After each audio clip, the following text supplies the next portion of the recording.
96.5. ¿Está oscuro, Alejandro? ¿O es que todavía estamos bajo la sombra y el asedio de la inesperada? Señores, son las 2:35. Si me lo permite, nuestra generosa audiencia, nuestros amigos seguidores del Sol de la Tarde y de todas nuestras plataformas, nuestro canal de YouTube, El Sol de la Tarde, YouTube, que aprovecho para pedirle que se suscriban. También en Facebook, El Sol de la Tarde, en Twitter e Instagram, El Sol de la Tarde. Si nos lo permiten, quiero hacer una reflexión, porque también hay que aportar, ¿verdad, Alejandro? Y hay que pensar a veces acalado, profundo, para entender un poco los desafíos que cada día ejecuta la naturaleza humana. Vamos a partir de nuestro proceso evolutivo como persona. Toda la neurobiología, toda la neuropsicobiología, la neuropedagogía, las neurociencias y una rama distintiva de ella, que es la neurodiversidad, describen el cerebro humano como una máquina diseñada para la supervivencia. Y hablo en términos científicos. Por eso citaré a los autores, en algunos casos, de trabajos formidables sobre el comportamiento y la nueva mirada al cerebro humano en actividad pacífica, agresiva, criminal, ética y hasta religiosa o contemplativa. El cerebro humano es una máquina diseñada para la supervivencia. La persona nace solamente. Nace. Es una copia de ADN que vino de la providencia, Alejandro, o de una célula unicelular que se dividió, o vino de un proceso de creación por la teoría de la cuerda, o por la creación del universo hace 14.800 años. Por la mano piadosa y la superinteligencia de un ser superior que fue capaz de concebirse a sí mismo y luego crear, número uno, el proceso cosmológico llamado cosmogénesis, el origen del universo. Número dos, el proceso biológico que entonces atesora en este rincón de un inmenso universo que tiene 100.000 millones de estrellas y más de 100.000 millones de años, tendente a evolucionar con una medición de 14.800 millones de años cronológicos. Entonces, después del proceso cosmológico, la cosmogénesis, viene la biogénesis, es decir, la primera manifestación de la vida. Tiene que haber carbono, hidrógeno y oxígeno. Tiene que haber una sustancia orgánica para que haya vida. Y naturalmente tiene que haber agua. Por eso, como decía el inmenso y el primer hombre, para Hans Georg Gadamer, el primer hombre fue el que dijo: todo lo que existe viene del agua. Y no fue Parménides, ni Aristóteles, ni Platón, no. Tales de Mileto. Es el primer hombre, porque es el primero que pensó, al menos en el mundo occidental. Entonces, después de la cosmogénesis, viene la antropogénesis. Y estoy hablando el lenguaje de Leonardo Boff, el gran teólogo brasileño, hombre de ciencia, humanista formidable. Y después de la biogénesis.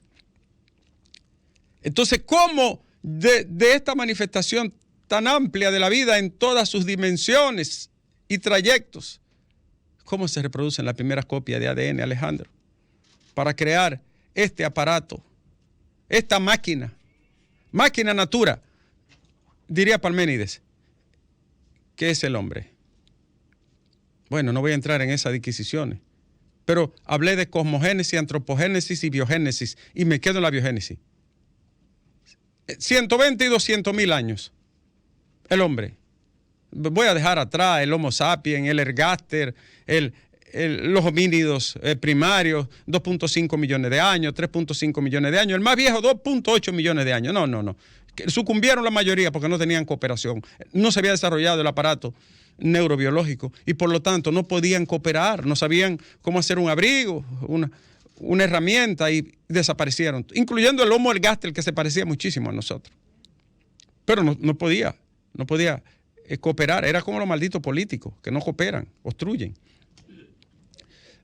Los que hacen eso, ¿no? Porque también hay piadosos. Bueno, el caso es, Alejandro, que pasa el tiempo y evoluciona. Pero esta máquina perfecta es un milagro de Dios. Dios es la naturaleza, decía el inmenso Baruch Spinoza. Conatus esse conservandi. Todo lo que existe quiere seguir existiendo, pero mejor. Coño, pero qué grande fue Spinoza. Judío, holandés, español, al mismo tiempo, y portugués. Lo persiguieron, lo golpearon, porque decía, Dios es la naturaleza, Dios es todo lo bello. Y le decían, no, pero que es las tres divinas personas. Yo no sé si hay tres divinas personas, pero todo lo bello y lo bueno es Dios. Eso decía Spinoza, el genial. Estamos hablando del siglo XVI, Alejandro. Bueno, el caso es que caímos aquí, como dice Martin Heidegger, para muchos el más grande filósofo del siglo XX, y dicen, solo se compara con Platón. Martin Heidegger, Sein und Sein, ser y tiempo. No, yo no sé cómo llegó, pero lo arrojaron ahí. Y nadie pidió estar aquí. Llegó el hombre y lo arrojaron ahí. Y está matizado por facticidad, es decir, los hechos y la historia. Existencialidad, es decir, tiene una existencia real porque está ahí, yo lo veo y lo siento. Y caída, porque se va, se cae, desaparece. Coño, qué grande Heidegger. Denken Deutschland, solo se piensa en alemán, dijo una vez. Ahí se equivocó porque se puede pensar de otra manera, ¿verdad? Pero es tan grande el tipo que hay que admirarlo con todo su nacionalsocialismo y todo eso. Es inmenso. Bueno, el caso es que estamos aquí en la vida. Dije en principio, Alejandro, la persona solo nace, ni pidió venir, ni tiene fines cuando nace. Por eso, como decía Locke, es una tabula rasa. Y lo toma Steven Pinker, el gran psicólogo experimental, un genio, autor de una obra maravillosa que se llama Los ángeles que llevamos dentro, el declive de la violencia humana. Porque aunque usted no lo crea, estamos viviendo el periodo de la raza humana menos violento de toda su historia, incluyendo los últimos 30.000 años, que es cuando el cerebro más o menos tiene las mismas formaciones y ha variado muy mínimamente. Con todo esto quiero decir que la gente no nace ni mala ni buena. Nace en condiciones basales, decimos en medicina. Basales significa en ese equilibrio que los griegos llamaron de alguna manera armonía, orden, equilibrio, homeostasis. En condiciones homeostáticas nacemos. Pero entonces, ¿qué es lo que nos daña si nacemos simplemente y somos nada más un paquete de ADN y de moléculas para sobrevivir? Ahí viene la parte, Alejandro. Jacques Maritain dijo, no, pero nace, pero es la unidad biopsicosocial capaz de crear y destruir, la única sobre la naturaleza. Y peor aún, dice, tiene una máquina en la cabeza que es la única de pensarse a sí mismo. Nadie más se piensa a sí mismo. Ni el lobo, ni el tigre, ni la rata, ni el león, ni el cangrejo. El único ser sobre la tierra que puede pensarse sobre sí mismo y sabe que piensas, y por eso puede planificar y ordenar hasta el porvenir. Coño, qué grande. Yo que soy creacionista, Alejandro, me dijo conservador un tigre en estos días. Conservador. Pues sí lo soy. A mucha honra, para gloria y honra del Señor. Bueno, pero eso no es lo que estamos discutiendo. No estamos en teología. Esta máquina formidable que es el cerebro tiene 100.000 millones de neuronas, todas para pensar y actuar. Pero ¿qué ocurre? Que tiene como dos pisos. Un piso primario abajo, donde está la memoria de las emociones. Anda al carajo. Ahí está el sistema límbico. Y las llamadas amígdala cerebral. Esa es la que jode la vida. Pero también la que la hace, porque ahí está el gusto. Ahí te gustó, ahí, Porque ahí están las emociones. la alegría, el dolor, la pasión, el odio, el asco. Ahí es que prende la vaina. Ahí es que está el gusto, pero ahí está el instinto brutal también de destruir. ¿Y qué ocurre? Que el otro piso, Alejandro, lo conforma la corteza prefrontal, neocortes o núcleos frontales que están delante aquí en la frente, ahí a nivel de la eja. Y ahí está la planificación, la ejecución, el orden, y está también los núcleos que vienen preparados para la condición moral del ser humano. Ahí está la ética humana. Y entonces, ¿para qué toda esta vuelta, mi señor? Porque a la gente hay que decirle que el ser humano es lo que hace con lo que hicieron de él. Por lo tanto, es, como dijo Maritain, biología, psicología, es cultura, es sociedad y es espiritualidad. Y entonces, ¿qué hacemos con todo eso? ¡Oh! Ahí es que está el milagro de la existencia, ¿no? De la vida. Que todo es moldeable en el cerebro humano. Y cada vez se descubre más que puede ser moldeable. El cerebro es adaptable. En fin, Alejandro, el cerebro es educable. Y si usted solo lo educa para, dígame usted, el egoísmo, la ansiedad, la violencia, la agresividad, la música mala, intoxicante, la sobrevivencia como de lugar con un cuchillo en la boca, usted va a tener un cerebro preparado para eso. Pero si usted le da de los primeros años de la vida, sobre todo en ese proceso, cuando se genera la poda neuronal, el mismo cerebro poda las neuronas, ¿sabe para qué? Como si fuera un bosque, para entonces conectar más conexiones, más conexiones, más conexiones. Mira qué maravilla, Alejandro. Aprende, yo no vivo en Bonao, no, aprende. Entonces, ya, yo no vuelvo para allá. Pasé demasiado trabajo y mucha deuda. Tú lo sabes. Entonces, no, que me levantaba y había un cobrador, y cuando llegaba en la tarde había otro cobrador, y al mediodía, a la hora de la comida, había otro cobrador. Le dije, Juana, vámonos por atrás. Nos fuimos por el patio. Bueno, pero eso no es lo que importa, no es de mi vida que estamos hablando. Entonces, pero pagué. No dejé un chele. Sí, hay que ver los recibos. Todo está ahí. Pregúntale a Daniel Ureña que me fiaba la comida, allá en el supermercado Bonao. Bueno. Llamen a Chocló. Chocló exagera siempre y me desacredita. Pero él sabe que soy noble. Entonces, como el hombre es una unidad y la mujer biopsicosocial y espiritual capaz de crear, Alejandro, la composición y estructura de su conducta y comportamiento está montado sobre 3 pilares. ¿Y cómo lo explica, maestro? El temperamento, 99% es genético. Viene con herencia del padre, de la madre, de los abuelos. Mira, camina igual, tiene los mismos guiños, los mismos gustos. Incluso el color lo prefiere como era su padre. Eso es pura genética, biología. Viene de adentro el temperamento. ¿Y cuál es el otro pilar, la otra columna? El carácter. ¿Sabe cómo enfoca Heidegger el carácter sin ser biólogo ni biologista? Dice, es una esfera categorial de aquello que el hombre es. Bárbaro, Heidegger. Y eso es. El carácter es la parte externa. Lo que se forma afuera. ¿Y cómo se forma afuera? 80% en la casa. Si hay casa, y casa no es lo mismo que hogar. Hogar viene de hoguera, y hoguera es calor. Calor solo se da donde hay cercanía y proximidad. Hay gente que tiene casa grandísima y no tiene hogar. Y niños también que no tienen nada. Entonces, 80% hogar, 15% en la escuela y 5% otros factores exteriores. ¿Cuáles son esos otros factores?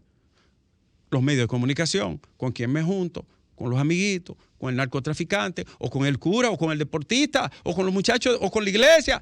Pero ¿qué ocurre con la conducta humana? Y ahí es la complejidad de este fenómeno, Lea. Que cualquiera de esos pequeños acápites del exterior puede tener más incidencia que el 80% de la casa y el 15% de la escuela. Es más, un ratatá de esos que suenan por ahí, que parecen como zombies, puede tener más influencia e impacto como paradigma para un niño, una niña, un adolescente, que cualquier otro personaje, figura. Y claro está, Alejandro, En ese proceso de temperamento y carácter, la paternidad, en un mundo dominado por la testosterona y la masculinidad desde el nacimiento, tiene una presencia indispensable. Los niños que se crían sin padre regularmente no tienen la zapata, no tienen la repisa para sostenerse en las mismas condiciones que aquellos que tienen a sus dos progenitores. Y todos los estudios lo demuestran hoy, y es otro enfoque que hace maravillosamente Claude Lévi-Strauss, el gran estructuralista, antropólogo formidable. Ya me está haciendo señas que me vaya, porque él no quiere él no quiere. En el fondo hay un resentimiento, y fui yo que lo traje aquí. Pero eso no es lo que importa. Ya voy terminando. Entonces, Alejandro, tengo el temperamento que se forma afuera, pero moldeado también por una parte de adentro, que es epigenética. Y ahí recuerdo al gran Richard Dawkins, The Gene Selfish, el gen egoísta. Dice Dawkins, no es ni siquiera la evolución. Son los genes los que controlan el proceso evolutivo. Genial, Richard Dawkins. De la escuela de Dennett y Pinker es de la escuela de Dennett y de Richard Dawkins. Al final, Alejandro, estos dos componentes quedan como pegados por un cemento invisible que se llama el ego, el yo, la personalidad, la mismidad, la memeté. Los alemanes le llaman Ehrlichkeit, que quiere decir yoidad. Bárbaro. Ehrlichkeit. Entonces, querido Alejandro, lo que quiero decirte es que esos componentes que yo he señalado actúan todos al mismo tiempo. No es de que una parte aquí y otra aquí, no, todo en una especie de conjunción miscelánea. Que para moldearse necesita desde los primeros tiempos de la vida esa repisa, esa plataforma, esa zapata de la que hablé. Y si no hay hogar o el hogar está precario, hay problema. Y si la escuela no funciona adecuadamente, hay problema. Y si en lo social con quien me junto y aquello que veo no tiene los componentes necesarios para esa construcción, hay problema. Entonces a nosotros nos ha fallado la casa, nos ha fallado la escuela, nos ha fallado el Estado, nos ha fallado la escala de valores que es la zapata. La violencia es una manifestación polisémica, polifactorial, multicausal de muchas cosas que la originan.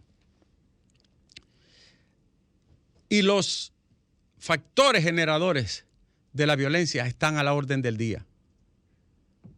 No es la vieja discusión de Rousseau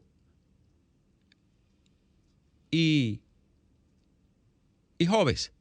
El hombre nace una fiera, es un lobo para el otro hombre y va a haber que vivir domándolo. Y Rousseau le decía, no, nace bueno, pero la sociedad lo daña. Los dos tenían razón. Los dos tenían razón. Viene una fiera dentro de nosotros y también la sociedad nos salva o nos daña. Los dos tenían razón. Lo comprobó la teoría del maestro Damasio, neurocientífico formidable, uno de los más grandes que ha dado este siglo XXI. Los dos tienen razón. Si no educamos para la violencia, si no educamos para la paz, si no educamos para la cultura de convivencia, para la tolerancia, para el amor por el otro, para la empatía con el otro, no estamos haciendo nada, Alejandro. Porque una persona es lo que hace lo que hicieron de él. Y un ser humano es el producto siempre de lo que la escuela hizo. ¿Y cuáles son los ejemplos que recibimos finalmente? Lenguaje violento, atropello, violación a la dignidad, violación a los derechos, un sistema excluyente. Toda esta gente que muestra violencia hoy es un producto directo de esos factores mezclados que he señalado. No nacieron ayer ni hace un año se hicieron así. No, lo creó todo un sistema de exclusión y de miserias humanas que luego van a estallar cuando se llegue a la vida adulta. Como dijo, para no dejar fuera otro elemento y otra pata, Alejandro, pues ya sí nos vamos. Como dijo Pablo, Saulo de Tarso, Video meliora turno que agitur. Veo lo bueno y lo apruebo, pero termino haciendo lo malo. Es así el ser humano. Por eso Steven Pinker tiene razón. Tenemos ángeles dentro, pero la fiera está delante. Si el sistema político, social y económico es un fracaso, el ser humano no puede salir lleno de virtudes y éticamente tolerable, Alejandro. El sol